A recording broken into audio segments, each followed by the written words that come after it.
a lot of people come into your automation and then follow a process, get to the end result that you want, which is schedule free assessment, all with the turn the switch on, and then boom, all that can be done.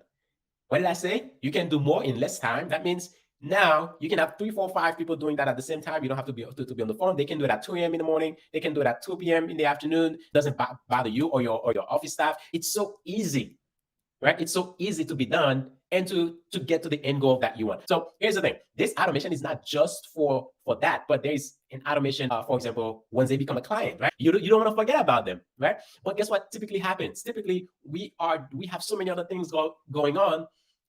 It can be hard to keep in touch with our current clients, especially we still have to market, right?